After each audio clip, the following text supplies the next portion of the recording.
So, Gloria, I know early in our journey with COVID-19, you accepted that flexible virtual work was going to be here to stay. And you started planning and operating as if that was the case. How were you able to make that decision? How did you come to that? Because honestly, so many people were like, we're going to get back to normal really quick. Yeah. Well, I think that fortunately or unfortunately, I was involved in the wildfires of 2017 and we lost our home. So I think one of the things that was really an eye-opening event for me is that this fire and the way that we had to quickly respond in the event of multiple wildfires, in the event of an earthquake. So we had a really tight disaster planning Okay. schedule. So it Mhm. was really important to me. When you only have 20 minutes to leave your house and all of your belongings, you realize how critical it is to have a good plan. So we put that plan in place after the 17 wildfires. And then because I insure emergency medicine physicians, I was hearing about the pending pandemic and its impact on the healthcare delivery system and how much we didn't know about the disease and the disease process. So it was really important that I keep my field of vision very wide. Okay. And so we were able to close down the company, go virtual within hours. And that to me was amazing that I made the decision. I pulled in the executive team. We executed. We were out of there and boom, we were up and running the very next day. And then as the days went on, it was evident to me that we didn't know what we didn't know. We didn't know how the disease was going to respond. We didn't know how employees were going to respond. And my number one concern when we immediately transitioned to this, just in the back of my head, are our employees safe at home? Yeah. And we needed to figure out how to assess if employees felt safe at home. Mm-hmm. Did they have an environment? So that was one of our initial concerns. And then after that, it was, did they have the equipment for more than 2 weeks? Because I think everybody kind of went out with 2 weeks. It did, yes. Yeah. So Yeah, remember I that? We thought this was 2 weeks at one point. just 2 weeks, and that's going to be it. And we'll all be back to normal. After 2 weeks, we still didn't know much. Yeah. We still, we didn't even know how we were going to be gathering the clinical data on this. And I could hear from the physicians in the field. I could see what things were being done. I pulled a lot from the tech world Mm. because we're in the San Francisco Bay Area. Yep. So I was looking for information. From the day we went out, my number one concern was how are we going to go back? Okay. How are we going to go back? And then I studied this and I kept asking questions, it became evident that no one had answers. Yeah. No one. Mm-hmm. And so I just had to keep an open mind. Are the employees safe? Do they have the equipment they need? As the weeks and months went on, in this case, I kept asking myself, how are you going to explain to them why you're going to bring them back? Yes. The why became the issue. So Mm-hmm. I was fortunate enough to, in the San Francisco Bay Area, start looking for consultants. And I think that to me was probably the biggest positive that I did is I Okay. found consultants and they spent more time with me because I'm a baby boomer and I was trained as you were evaluated by the time that your bottom was in the chair and Yes. you were processing work, and I had that in my head still. Of course. And they said that is you're gonna have to get rid of that. But it was hard. So then it was like, how do we set up criteria to make sure that our clients are being serviced? Yep. How do we set up metrics to evaluate people? Mm-hmm. So all of these little tidbits. So my full time, other than running the company, making sure we were doing what we needed to do, was trying to answer this question. And Yes. the more I dove into it, the less I knew. Yes. Yeah. Well, and you just shared a lot of value, Gloria, even in the journey that you took, right? So first you had this plan to get folks out of the workplace, right? Then the focus goes to, all right, now my workforce is scattered about in their homes. Are they safe there? Do they have the equipment and the resources that they need? Right. And I like you were looking to other industries, the tech industry, looking to experts in the field.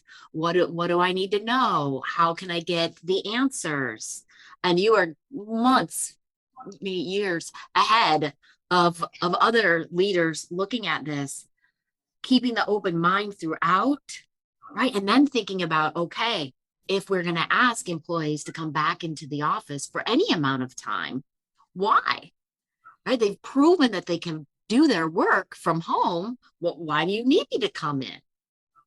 And I know from our previous conversations, Gloria, that you've made some investments in making sure that folks are safe and comfortable in their home offices, right? So you've set us up to do well here.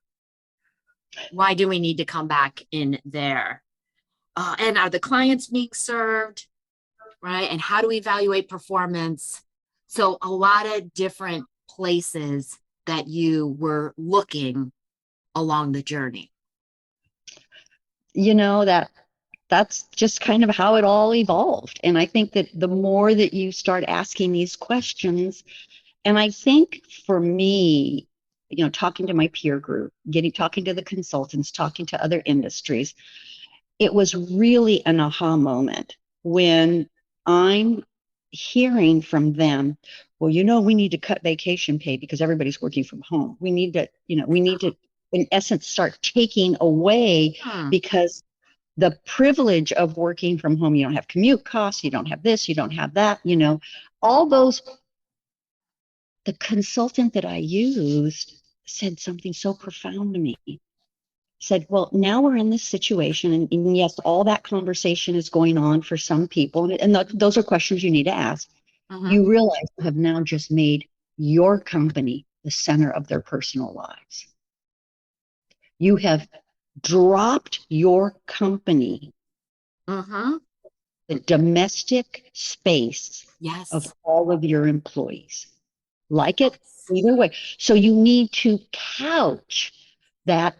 Well, I don't have to commute anymore. Well, I can kind of be very flexible with my hours, but they never get a break. Yes. Yes. And so, how are we going to maneuver this?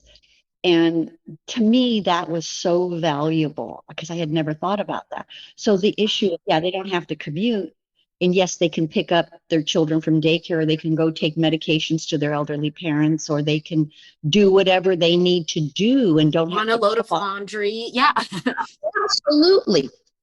But now they don't get a break either. Yeah. Yeah. And Now so, work is in the home. Mm-hmm. so that to me was a huge aha. I think for me also, um, one of the things I did worry about and I did see starting to deteriorate was the issue of culture Yeah. and the issue of teamwork and the issue of how do you onboard new employees? How do you transfer that in a virtual world? Yes. Okay, Gloria, I want to talk about those real obstacles or the real considerations, right? Mhm. What's going on with the culture? What's going on with the teamwork? How do we onboard new folks? First, I want to let our listeners know more about who you are. So, I'm speaking today with Gloria H. Everett. She is the president and CEO at the Mutual RRG. Gloria has more than 35 years of experience in insurance risk management, sales, marketing, and management, including over 20 years of experience in medical professional liability insurance with the Mutual. Gloria has served on multiple boards, including Pacific University, National Risk Retention Association, the UC Berkeley, Equity and Inclusion Advisory Board, and Medical Professional Liability Association, where she served as chair of the board from 2014 to 2016. And Gloria was the recipient of the 2019 MPL, that's Medical Professional Liability Association Award of Excellence in honor of Peter Sweetland. I know a big honor in your industry. So lots of management and leadership experience, Gloria. I'm glad you're here today to talk about how do we make this virtual hybrid approach work. So you brought up some important obstacles, considerations, if you will, right? How does the culture continue to foster? How do we ensure that teamwork? And how do we onboard new employees in an effective, connected way? What have you learned? What have I learned? It's dynamic and ongoing, and no one has it right. No Yes. one has it right. I think the most exciting part of it is I'm challenged. Again, as I mentioned, my demographic, baby boomers, I was trained management by walking around. I was trained Yes. by, how many hours, if somebody stayed out additional hours, even if they were just moving paper clips on their desk, they were revered as being, a really hard worker, putting Look in at that those extra commitment. hours. Yeah. Exactly. And you have to put all of that aside and go, but that doesn't apply in this environment. So how are we going to make this happen? And taking it component and component. And I think my personal leadership philosophy is people are your most important asset. Yeah. And it's the people that can make magic. We can all build widgets, we can all write insurance policies, but it's the passion behind what you're doing that makes the magic. Yes. And so, how do we transfer that? We happen to be in medical professional liability insurance, a very important part to our healthcare delivery system. Yes. It's also what I believe empowering our physicians and providers to go to work every day and not concentrate as all of my financial assets and reputation on the line. Yeah. They need to feel comfortable that we have their back. Yeah. They need to feel comfortable that when they have a claim that we are going to guard their not only financial well-being, but their emotional well-being. If anybody has been in litigation, you will know it is the worst thing in the world. It's adversarial, mean, nasty words are said. So knowing that we could be there to embrace the physicians when they're going through this very horrific event is part of our culture. Yeah. And how do you communicate that and build that with everyone across all the disciplines of the company? Yes. So my idea was to pull everybody together once it was safe, or as safe as we knew it would be, because there's always variation in the virus, and have these conversations. Nice. I mean, just be really upfront. Yeah. I was surprised. We were out 2 years almost to the day that when we had this, well, maybe, we were out for a significant amount of time. The amount of anxiety that was around, is she going to make me go back to work? Yeah. Is she going to make me do this? Is she? And I'm like, no, we're going to do this together. Yeah. Because we don't really know what this looks like. Yes. But I have no indication right now that no one's doing their job. Right. Because it would have been self-evident. But what I do see is this, and we have ways of monitoring, is that people do create flexibility in their schedule. Because some people were like, do I have to sit at my desk and stare at it if I don't have anything to sit at my desk and stare at right now? Yeah. And I say no, but if you have to run an errand, or you have, just show respect for the other people that may say, listen, I'm going to be on my cell phone. I need to run an errand. And make sure your work is done. So maybe when you're significant other takes the kids out on an outing, or somebody has your kids for a couple hours on a weekend, you finish what do you ever have for the week. Yeah. But you're a professional. You have to make those calls. Yes. So I think that to me is really important, is that Yeah.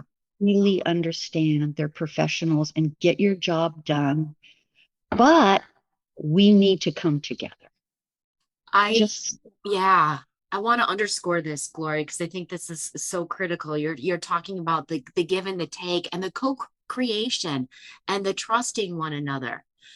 There is no one size fits all solution here. There's a lot of unclear answers. I think something that is clear is that we need to co-create with, if you're a leader with your team members, if you're a CEO with all the employees of your organization, right? We need to hear from everybody about what works for them individually and in their teams and co-create here.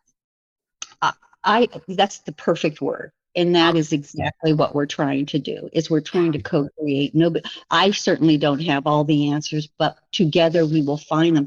And what we find might work until we get more information. And then what we Yes, find, and it's almost like a ladder, you keep going up this ladder and figuring it out. it's So I think evolving. Yeah.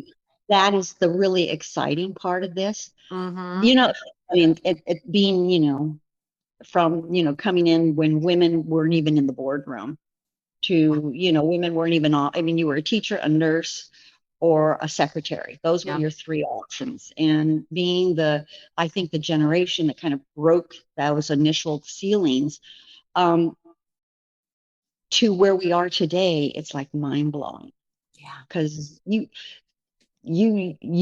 did what your boss told you to do, even if you thought it was, and the phrase was, I don't, I mean, this was a phrase that was used. I don't pay you to think. I pay you to do. you know, where today co-creation is really what you have to do to maintain a strong, healthy workforce. Yeah. Yeah. Agreed. Agreed. So, how do we keep teams collaborating if they're not together in the office day to day?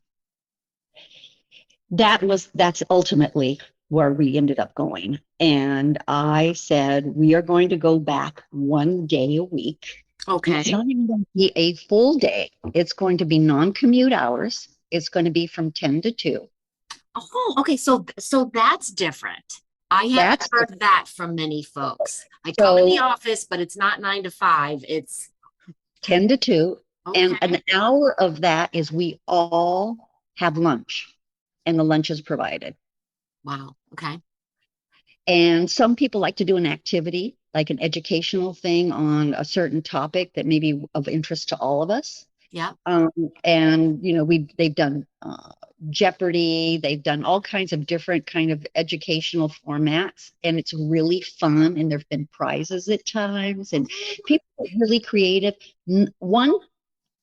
A group of people for every meeting is responsible for selecting the cuisine and selecting if they want an activity or not, or Okay. kind of a theme, you know, Nice. And that responsibility is rotating. It's through the whole company. yeah.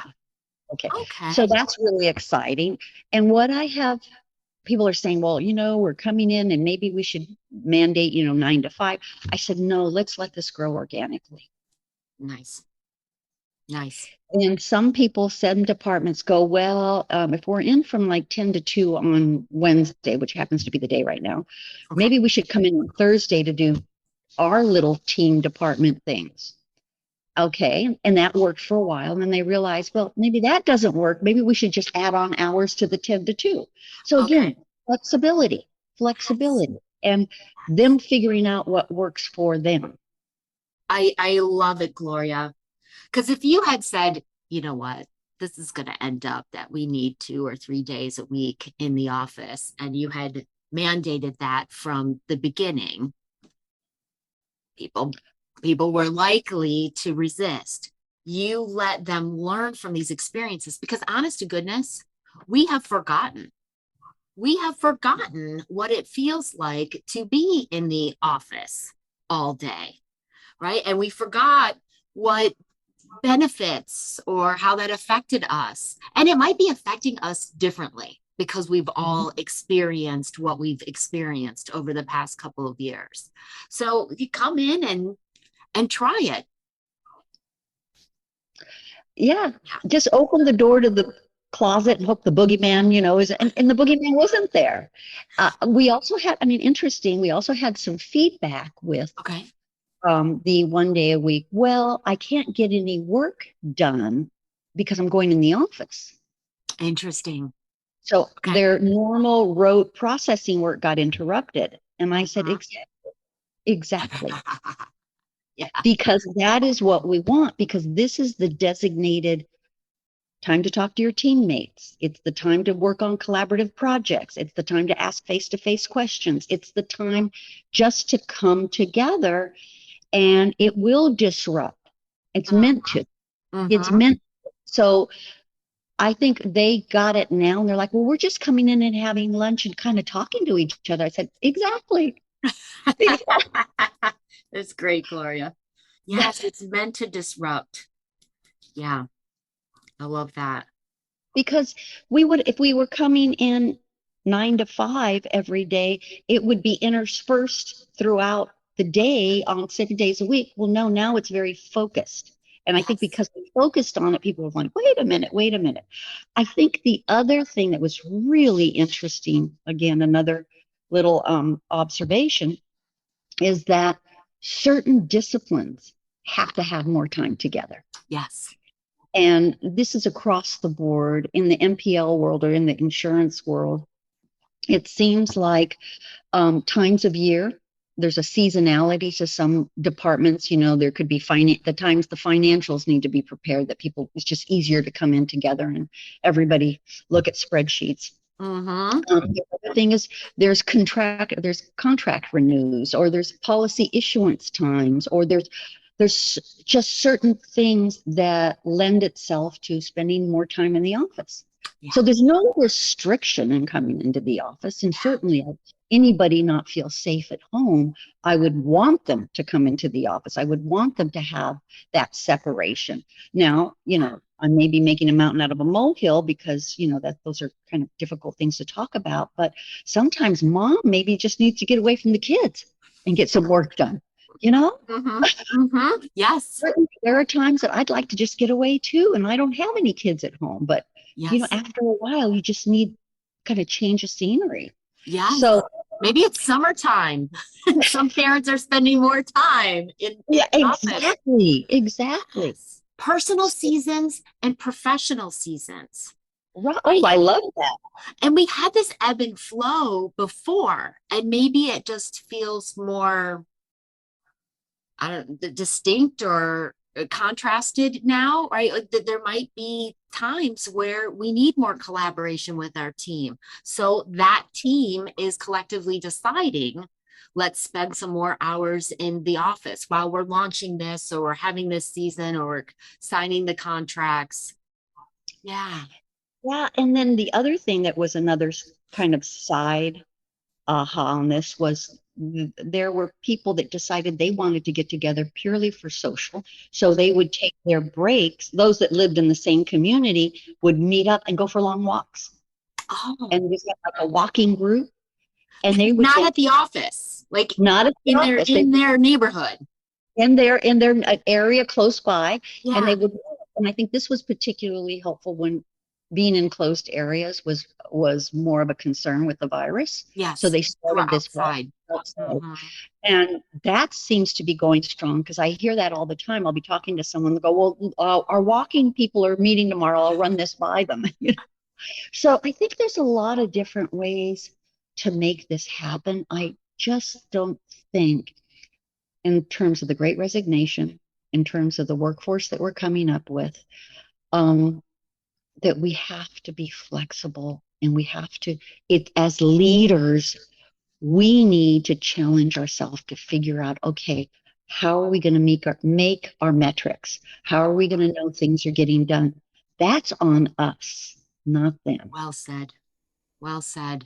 Yeah, great perspective.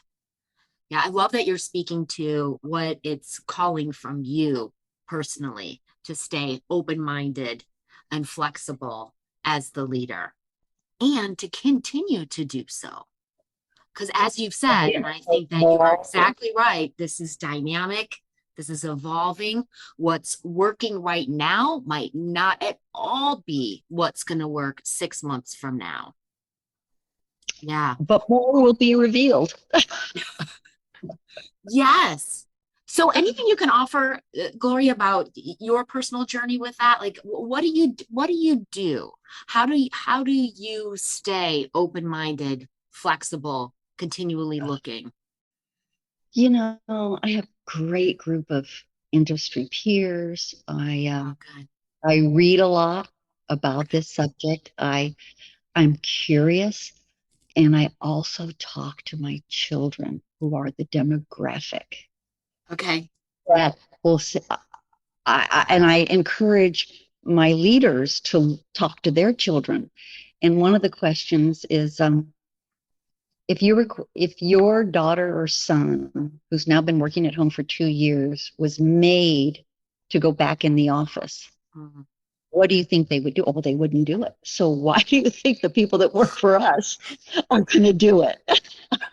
Because it's going to make us happy? Uh-huh. Because it's easy. I mean, it's easy. Uh-huh. I go up at 9, I leave at 5. You know, it's so easy. Yes.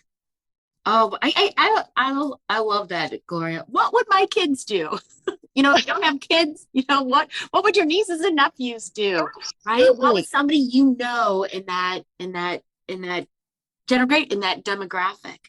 Okay, speaking to your industry peers, reading. Yeah, I just see you're constantly scanning, Gloria.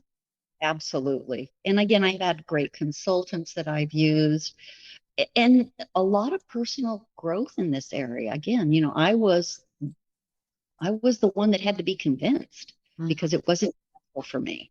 mhm. But I think that getting back to, your people are your biggest asset. Yeah. And they're the ones that are going to make the magic happen. They're the ones that are going to make, the mission and vision come to life. They're the ones that are in face to face with your client. They're the ones that have to believe in it. And the only way you can do that is coming together. I mean, how Mhm. many times have we read memos in our career and we went, who are they writing about? This isn't our organization because it's not real. Yes. Okay. So yeah, you keep your eye on that idea that the people they're who make the magic happen. So that commitment to having it work for people. And you've got Absolutely. to involve them if it's going to work for people. And that there's going to be moments, leaders, all leaders, that this is going to feel uncomfortable. Yes, very uncomfortable at times. Almost like I don't feel very secure right now. Can somebody help me? It's like it Mm-hmm. it's a different world. It is different and we're not going to go back. We can't. We can't. There's just the box has been opened Yep. Yep. and I have all kinds of questions about what's going to happen to the workforce. And I feel for those people like my insureds. They can't deliver medicine but in person. Right. So our grocery clerks, our nurses, our doctors, our teachers, as much as the teachers at some point have to be in front of the student. And there's just a whole bunch of questions around how's this going to look in the future? Mm-hmm. Mm-hmm. Yeah, there are a lot of questions in front of us. But I'm hearing you're saying get your people together and ask those questions and Absolutely. explore the possible answers. Absolutely. Yeah. And the other thing I think we did, which was really interesting, getting back to the initial days and how to, when we couldn't go in the office or when we did, we were under such heavy restrictions to be able to contain the virus, was um, people didn't, I mean, I had heard that people were working off of their kitchen tables. Yeah. And we did not know that, yeah, this was not a good thing. I had heard that people were, kind of in this corner of the room, and, children are home because there's no school and everything. So we, as a leadership group, made the commitment that we would have each and every employee have a ergonomic evaluation Love this. by a virtual ergonomic specialist. Mm-hmm. And the thing that I thought was really unique to the specialist is going to put down all this equipment they need. It was so de minimis, the amount of money we spent to get everybody ergonomically up to date. So it was nothing. I mean, well, it was something, but it was nothing compared to the value that the employee brought to the table. Lovely. So, Lovely. Yes. yes. And having them be comfortable and set up as best as possible at home. Oh, yeah. I mean, yeah. Did they have the equipment set up correctly? Did they have a space that made sense? It was a very trying time. Not to say that it's over, right, but I think we know more about the virus. We know more about our capabilities, and we know what we don't. We know that we have questions about the future. Yes. Yes. Yeah. I'm glad you brought that up, because you shared that with me earlier. And I think that was such a wise decision, and it follows your journey, right? Like, first we were safely getting everybody out of the office, and now you're making sure that things are safe in this dispersed setup. Oh, yeah. So I think that's kind of where we are. Mm-hmm. Mm-hmm.